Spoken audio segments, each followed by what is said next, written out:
Laidos Svajonių sodai komanda su floristais iš Floros simfonijos Danguolė ir Henriku Tautkais patarė, kaip sukurti žaismingas kompozicijas ir papuošti savo namus kambarinių ir žydinčių gėlių kompozicijomis.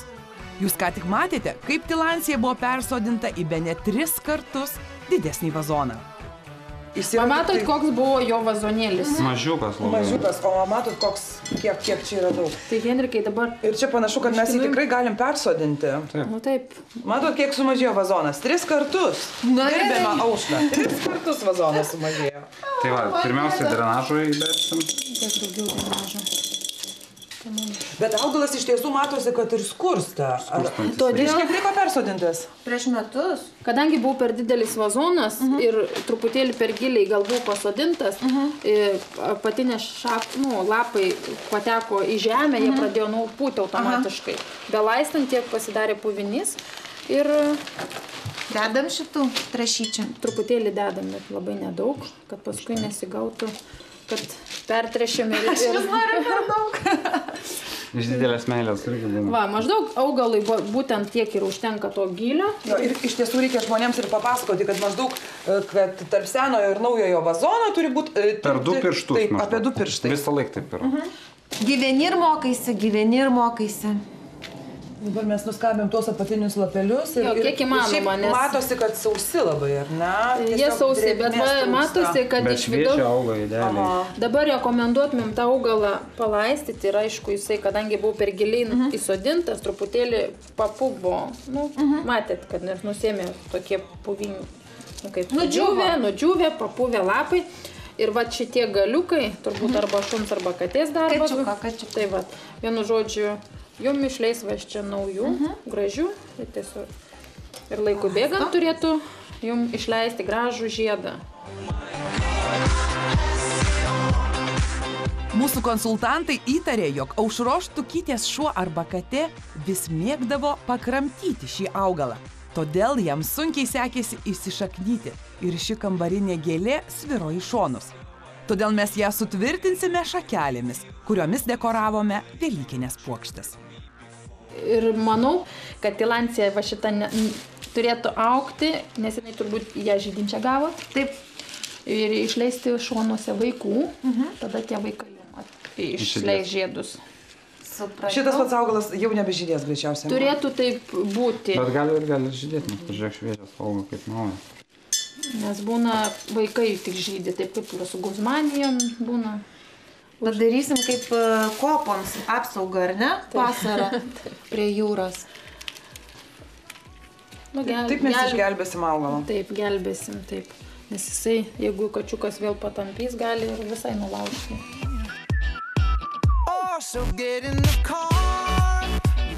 O dabar patarimai mūsų žiūrovams, kaip persodinti kaktusą, kuris jau seniai išaugo savo vazoną. Matosi, kad šitas kaktusas puikiai auga ir viskas tvarkoj su juo, nes yra melsvai. Vadinasi, iš čia bebūdamas užaugo. O čia matosi, ir ne? Taip. Keli nareliai, ar ne? Taip, jau nareliai užaugė. Ir dabar aš kiek žinau, persodinant kaktusus, visi bijom susibadyti rankas. Kaip jūs patarėte Tai reikia išimti? arba kardonų apdengti, popieriaus arba storesnio, kad popieriaus neperdurtų. storesnio, ar laikraščių tiesiog didesnę krūvą paimti. Kepimo pirštinėm galima? Gal ir galima, kad jis neperdurtų. Dabar taip stenkitės atsargiai, kur nėra tų spyglių, kiek įmanoma. Reikia svarbiausiai, kad... Paminkite. Ir matosi, kad šitas kaktusas yra drėgnai buvęs. Už tai. Per drėgnai? Taip. Per drėgna. Tai dabar pat kaktusų laistymas. Kaktusą labai saikingai reikia laistyti. Tai kas yra saikingai? Kartą per mėnesį ar kartą Taip. per metus? Kartą per mėnesį per akis. Dabar dar parodysim vėlgi truputėlį. Matosi, kad kaktusas yra per giliai pasodintas. Matosi pajuodęs visas Puvinis kraštas. pola. Kaktusą reikėjo sodinti aukščiau bent 3 centimetrais. Jam buvo per daug drėgmės ir augalas šiek tiek papuvo. Todėl kaktusas bus persodintas į kaktusams skirtą žemę, kuri yra su dalimi smėlio. Kaip ir sakot, kad su smėliu maišyta yra. Labai reikia kaktusus atsargiai persodinti, nes labai yra įvairių rūšių atvežtų į Lietuvą, kurie gali lysti į ranką ir Pavojinga ir gali pūliuoti netgi rankos. Tikrai, tiesiog reikia stengtis labai atsargiai. Praktiškai visi žino, kad kaktusą galima dovano didžiausiam gėlių tinginiui, kuris tingi laistyti gėlės. Tai prisiminęs kartą į mėnesį gal užpilus vandens. O dabar patarimai, kaip kambarinės gėlės panaudoti kompozicijose, kaip jas derinti su prieskoniniais augalais ir šiuo metu žydinčiomis gėlėmis. Čia mes radom tokią kompoziciją, čia viskas puiku, bet vėlgi truputėlį viskas buvo gerai padaryta, bet per žemai, vėlgi labai užstojęs šviesą. Ne kiek saulė, bet šviesą. Ir augalai truputėlį stiebėsi, bet aišku, jiems sunku, ką tai daryti. Jis yra nedideliuose vazonėliuose, tai mes pabandysim pakoreguoti. Šitas augalas yra miręs. Jau jo mes išgelbėti nepavyks. Tada mes jum, kadangi neliūdėtumėt baisiai, įsodinsim rozmariną. Danguolė ir Henrikas Tautkai kompozicijas patarė kurti iš kambarinių augalų ir kartu juos derinti su šiuo metu žydinčiais įvairiais augalais. Šįkart pintinėje mes komponuosime rozmariną ir žydinčią azaliją. Sodinsime tokiu pat būdu. Įberėme keramzito arba akmenėlių, pilame universalaus žemės mišinio, dedame ekologiškų trąšų kondit su pieno išrūgomis. Pavyzdžiui, turim gebenę, kuri turi labai gražų kritimą. Man pačios šitos gėlės yra labai patinkančios, ypač kompozicijose, nes jos turi kritimą žemyn, tai bėgimas į tolį. Ir gebenės yra gražios, va šitos yra margalapės, tikrai labai nuostabus augalas. Ir mes jį panaudojame. Mažai reikalaujantis priežiūros visų pirma augalas gebenė. Ir va, pavyzdžiui, matote, krepšelį komponavus, jisai turi kristi žemyn. Va, turi tą savo augimo kryptį žemyn. Kitas augalas auga į viršų, jis tikrai neaugs žemyn, jis auga į stačiai ir jį galima komponuoti. Tai mes va dabar padėliosim kelis variantus, apsispręsim ties ko sustojam ir taip susodinsime.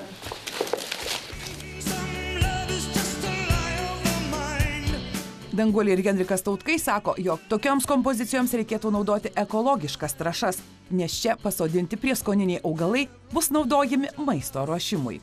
Toliau, kaip matote, Danguolė azaliją derina su kambarinė gebenė. Čia tiesiog irgi floristikoje naudojami Taip, pagaliukai. tokios kompozicijoms, ar ne? Stilizuoti pagaliukai. Mums dabar trūko čia į aukštį, nes tas rozmarinas, kol užaugs, mums reikia, kad į viršų būtų forma, kad sudarytų gražų vaizdą. Tas ilgės. Taip. Ir jūs galėsit naudoti jį tikrai. Aušrelį, jūs gyvensit gėlių pasaulyje. Taip.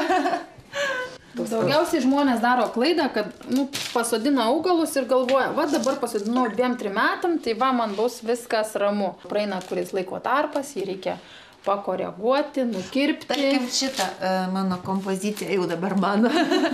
Po kiek laiko reikės man ją koreguoti, tvarkyti? Pamatysit, kaip azalija peržydės, tada jau nurinksite azalijos žiedus, paprasčiausiai.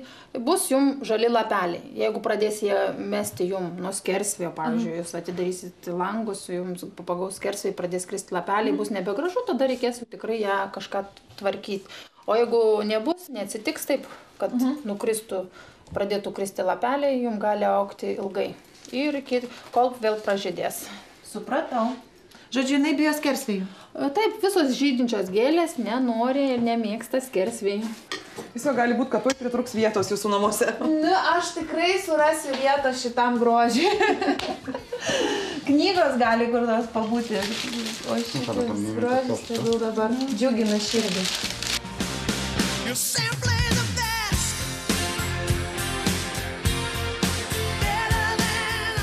Ir paskutinis Velykų akcentas. Papuoškime savo stalą dar viena išskirtinė kompozicija. Dabar padarysim stalo papuošimą, mobilų tokį ir iš kviečių želmenų naudosime. Tai labai atsargiai reikia išimti. Nebūtinai lėkštutės, kai mes šiuo metu darom. Gali tiesiog būti kiaušiniai sustatyti ir iš čia želti ant stalo per Velykas kiekvienam po kiaušinuką padėti. Jie gali būti prieš tai dažyti, kažkiek vėsos. Mes čia labai paprastus kiaušinius. Dabar mes naudosime kiaušinius, balto lukšto. Jos paruošim, kad jie stovėtų.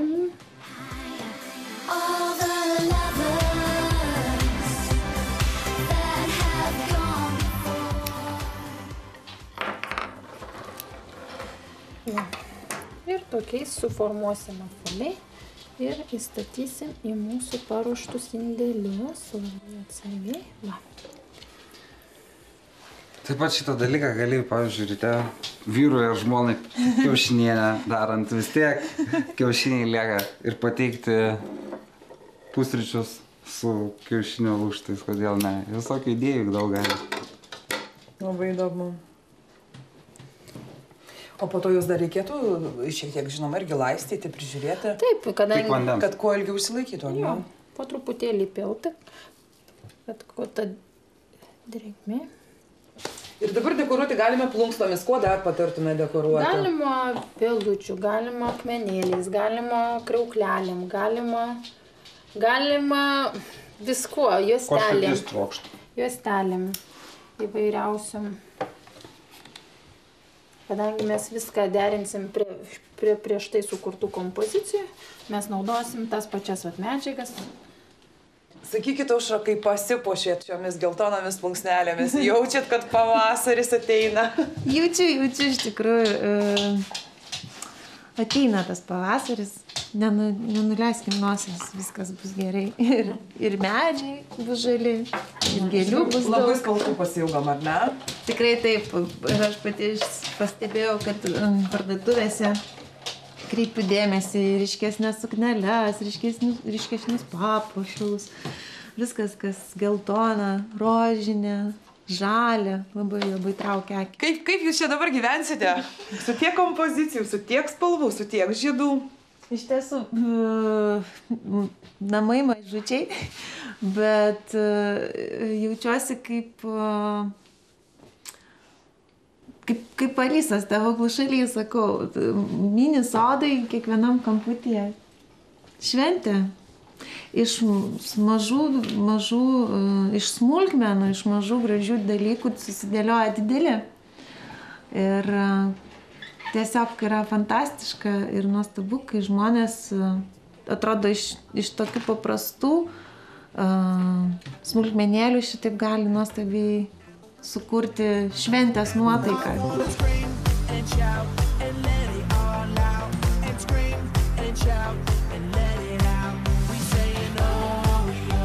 Tada ačiū iš tiesų Danguolei ir Henrikui, kurie dar štai puikias kompozicijas siūlo, kur, nežinau, netgi vaikai iš tikrųjų gali pasidaryti ir savo tėvelius nudžiuginti.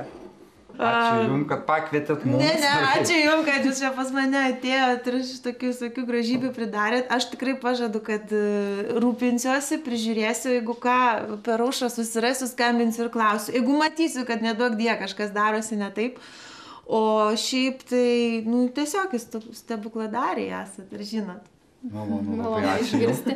O mes norim tuo pačiu padėkoti, kad jūs džiuginat mus per ekraną. Darbas mano toks.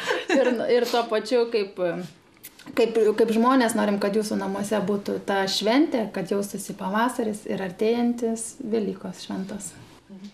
Taigi visiems linkime puikios nuotaikos šį savaitgalį, kai kartu su šeimomis susėsime prie Velykų stalo.